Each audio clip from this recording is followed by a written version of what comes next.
ٹھیک. اب نوجوانوں کو کیا کرنا ہے، میں انشاءاللہ 10 نکات سے بہت خالی ایک ایک لائن رکھوں گا. 10 پوائنٹس امپورٹنٹ پوائنٹ سے یہ تو تھا ذمہ داریاں آپ کی اہمیت کیا تھی. پہلا کام تو اپنی اصلاح کرنا ہے آپ کو. وہ کیسے کہ آپ کو علم سیکھنا ہے اور اس پر عمل کرنا ہے اور اس علم کو دوسروں تک پہنچانا ہے. یہ بیسک کام ہے. فرسٹ علم سیکھنا ہے، اس کے بعد اس علم پہ عمل کرنا ہے اور اس علم کو دوسروں تک پہنچانا. یہ رہا آپ کا پہلا کام. ٹھیک ہے. آئیے اس کے بعد اب کیا کرنا ہے آپ کو، وہ کام کیسے ترتیب میں کریں گے. 1 سے 10 تک آپ کو سنا. تو پہلا علم آپ کو سیکھنا ہے. علم کے تعلق سے زید بن ابی جو ہے زرقہ رحمۃ اللہ علیہ فرماتے اور کہتے ہیں حصول علم کے لیے وہ سفیان ثوری رحمۃ اللہ علیہ کے پاس گئے. یہ کبار تابعین میں سے یاد رکھیں. تو فرماتے ہیں جو ہے زید رحمۃ اللہ علیہ کہ میں سفیان ثوری رحمۃ اللہ علیہ کے پاس جو ہے گیا علم سیکھنے کی نیت سے. ان کے دروازے پہ کھڑا تھا اور دوسرے نوجوان بھی میرے ساتھ کھڑے تھے. آپ تشریف لائے اور فرمایا کہ اے نوجوانوں، اس علم کی برکتوں کے حصول میں جلدی کرو، کیونکہ یہ تمہیں نہیں پتا کہ اس کے اعلیٰ مراتب تک تم کبھی پہنچ پاؤں گے یا نہیں پہنچ پاؤں گے. اے نوجوانوں، علم سیکھنے میں جلدی کرو، اس لیے کہ نہیں پتا اس کے ہائیسٹ لیول تک تم پہنچ پاؤں گے یا نہیں پہنچ پاؤں گے. ہو سکتا زندگی موقع نہ دے، ہو سکتا وقت موقع نہ دے، ہو سکتا مصروفیت موقع نہ دے. تو علم حاصل کرو اور اپنی جوانی میں خوب حاصل کرو. پتا نہیں تم اس کے اعلیٰ حصولوں کو شرمندہ تعبیر کبھی کر پاؤ.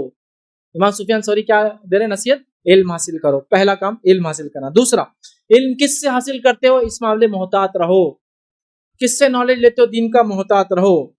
جو ہے اس کے تعلق سے حماد بن زید رحمۃ اللہ فرماتے اور کہتے ہیں کہ جو ہے انس بن سیرین رحمۃ اللہ علیہ جو ہے کہ تیمارداری، وہ بیمار تھے، ان کو دیکھنے کے لیے ہم گئے تو انہوں نے ہمیں نصیحت کرتے ہوئے کہا اے نوجوانوں، مطلب یہ بوڑھے تھے اور یہ نوجوان تھے جو گئے تھے، اے نوجوانوں اللہ سے ڈرو اور جن سے حدیثیں سیکھتے ہو ان سے خوب اچھی طرح جانچ لیا کرو، اس لیے کہ حدیث تمہارا دین ہے. تو کس سے علم لیتے ہو، اس کا منہج، اس کا طریقہ وہ دیکھ لیا کرو. دوسرا کام. تیسرا کام جو ذمہ داریاں ان کی جو کرنا ہے نوجوان کو، یہ جوانی کی طاقت کو اطاعت اور فرمانبرداری میں گزارو. جوانی کی طاقت کو اللہ اور اس کے رسول کی اطاعت اور فرمانبرداری میں گزارو. ابو الملیح رحمۃ اللہ فرماتے اور کہتے ہیں کہ ہم میمون بن مہران رحمۃ اللہ علیہ کے گرد جمع تھے. ٹھیک ہے، ان سے بات کر رہے تھے. اس وقت آپ نے فرمایا نوجوانوں، اپنی جوانی کی طاقت اور قوت کو، چستی اور پھرتی کو اللہ کی اطاعت میں استعمال کرو، اور اے بوڑھوں آخر کب تک تمہاری یہی بے ڈھنگی روش جاری رہیں گی. دونوں کو خطاب کریں. تو نوجوانوں کہہ رہے اپنی طاقت اور توانائی کو کہاں استعمال کرو؟ اللہ اس کے رسول کی اطاعت میں. آئیے تیسرا کام جو کرنا ہے وہ یہ جو ذمہ داری ہے نوجوانوں کی، جو کام کرنا ہے، نمازی بنو، نماز پڑھنے والے بنو. ٹھیک ہے. فریابی رحمۃ اللہ علیہ فرماتے ہیں کہ ایک دن سفیان ثوری رحمۃ اللہ علیہ نماز پڑھ کر نوجوانوں کی طرف متوجہ ہوئے اور فرمائے کہ اگر آج نمازی نہیں بنو گے تو کس دن بنو گے؟ کب تک اس طرح سے بہرا روی کا شکار بنو گے؟ تو نوجوانوں نماز کی پابندی پر بہت پابندی، کثرت سے نماز پڑھ. ٹھیک ہے. اب امید کرتا ہوں فرائض تو چھوٹے ہی نہ، ورنہ ایسا نہ ہو کہ رمضان میں تو مسجدیں بھری تھی، رمضان کے بعد مسجد خود آواز دے کہ بھائی وہ کہاں ہیں جو لوگ آتے تھے، بھاگ گئے، گمشدہ ہو گئے بیچارے. نہیں، خوب نمازیں پڑھو، یہ کامیابی کا راستہ ہے. پانچواں کام جو کرنا ہے، آخرت کا اہتمام کرو. دنیا کی زندگی میں ہمیشہ کوئی بھی کام کرو تو ہیرین آفٹر، بعد کی زندگی بھی کیا اثر ہوگا، بعد کی زندگی بھی کیا اثر ہوگا، یہ ہمیشہ سوچتے رہو. کمانے لینے سے پہلے، شادی کرنے سے پہلے، کسی بھی کام سے پہلے، کسی چیز کو لینے سے پہلے آخرت خرچ کرنے سے پہلے سب چیز میں یاد رکھیے. ایک واقعہ یوں آتا ہے کہ سلف جو نوجوانوں کو وصیت کرتے تھے، ان کو سمجھاتے تھے، ان میں سے ایک یہ تھی جس کو حسن بصری رحمۃ اللہ علیہ اکثر کیا کرتے تھے. وہ بھی نوجوانوں کو وصیت کرتے تھے اور کہتے تھے کہ اے نوجوانوں، آخرت کا اہتمام کرو اور اپنے اقوال اور افعال کے ذریعے اسی کے لیے طلبگار بنو. اقوال اور افعال جو بولتے ہو، جو کرتے ہو، اسی کے لیے کرو. جو کچھ کرتے ہو طلب کرو، کیونکہ بہت سے آخرت کے چاہنے والوں کو ہم نے پایا ہے کہ انہیں آخرت کے ساتھ دنیا حاصل ہو گئی ہے، لیکن کبھی ہم نے کسی دنیا حاصل کرنے والے کو آخرت میں کامیاب ہوتے ہوئے نہیں دیکھا ہے.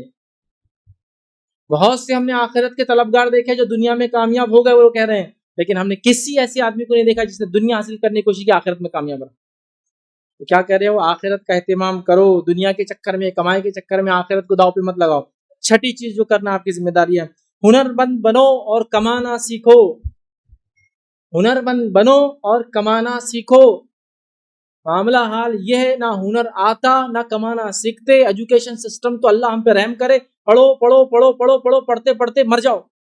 کوئی ریزلٹ اورینٹیڈ نہیں ہے، ایسا ایجوکیشن سسٹم نہیں جو سسٹم انسان کو ڈیولپ کرے، اسکلس اس میں لائے، کمانے لائق بنائے، 25 30 35 سال تک کمانے کا تو نام و نشانی نہیں.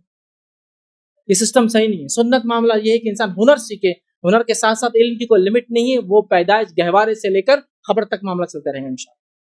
تو ہنر مند بنو، کمانا سیکھو. آئیے امام احمد بن حنبل رحمہ اللہ اپنی کتاب الورا میں جو ہے عبد الوہاب الثقفی رحمۃ اللہ علیہ سے نقل فرماتے ہیں کہ ایوب جو ہے رحمۃ اللہ علیہ تھے، وہ ہمارے پاس آئے امام احمد کے پاس اور فرمایا اے نوجوانوں ہنرمند بنو اور ہنرمند بن کر کمانا سیکھو.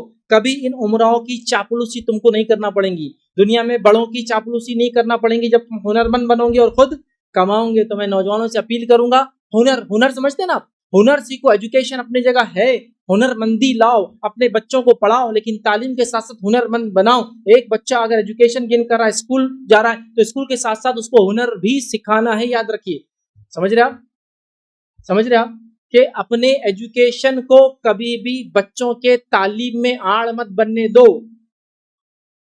سمجھ رہے آپ بولیں گے تعلیم اور ایجوکیشن کیا ہے؟ تعلیم اسکول کی ایک الگ چیز ہے، لیکن علم دنیا میں انسان ہر جگہ ہر طریقے سے حاصل کر سکتا ہے. اس کے لیے اسکول حد نہیں ہے، مدرسہ حد نہیں ہے. ٹھیک ہے، تو اپنے اسکول کو بچوں کی حقیقی تعلیم کی آڑ مت آنے دو، ان کو ریئل لائف جینے والے بناؤ. ہمارے بچے 20-25 سال کے ہو جاتے لیکن حقیقی دنیا کے اندر کچھ نہیں کر پاتے. کیوں؟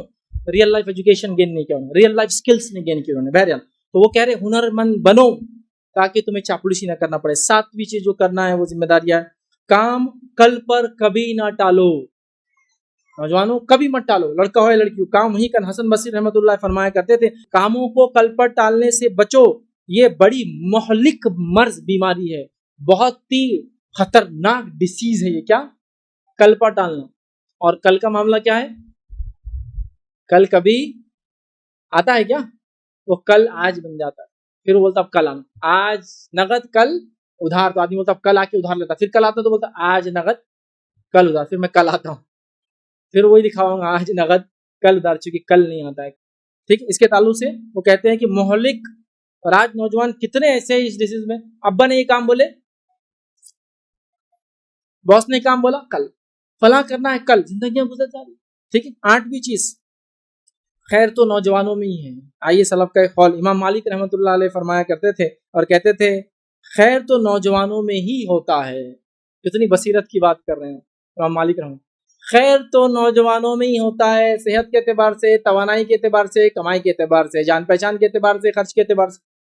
ایک انسان جو بوڑھا ہو گیا، آپ کی گلی سے گزر رہا ہے، کو بولیں گے آپ پہچانتے ہیں بوڑھے انسان کو بولیں گے نہیں پہچانتے. ارے اپنے زمانے کے علامہ فہامہ، یہ وہ کمشنر کلیکٹر، یہ رہے وہ رہے، کوئی نہیں پہچانتا.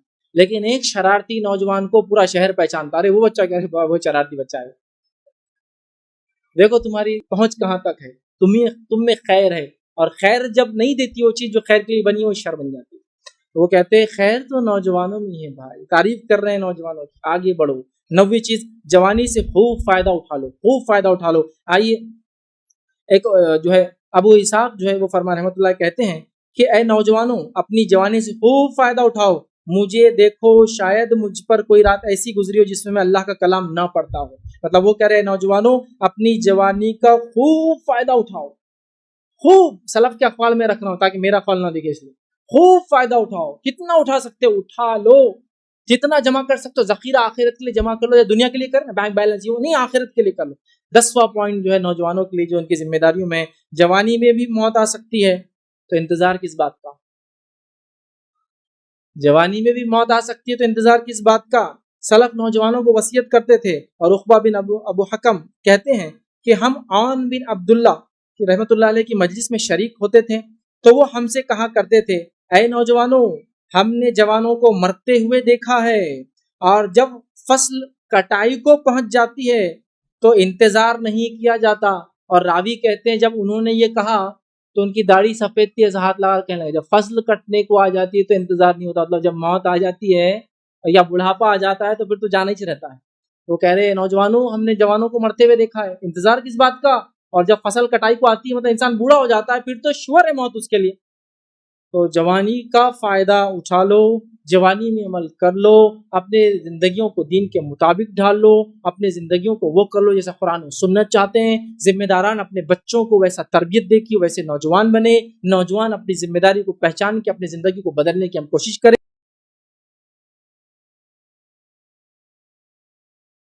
السلام علیکم، آپ بھی ہمارے اس کام میں تعاون کریں اپنی زکات و صدقات کے ذریعے۔ ڈونیشن ڈیٹیلز کے لیے ڈونیٹ اس پر کلک کریں۔ اگر آپ کو ہمارے ویڈیوز پسند آئے ہیں تو اسے شیئر کریں اور سب کے حقدار بنیں۔ روزانہ ہمارے ویڈیوز کو پانے کے لیے ہمارے یوٹیوب چینل کو سبسکرائب کریں اور بیل آئکن دبائیں۔ ہم سے دیگر سوشل میڈیا پر جڑنے کے لیے ویڈیو میں دیے گئے آئی ڈی کو سرچ کریں۔ جزاک اللہ۔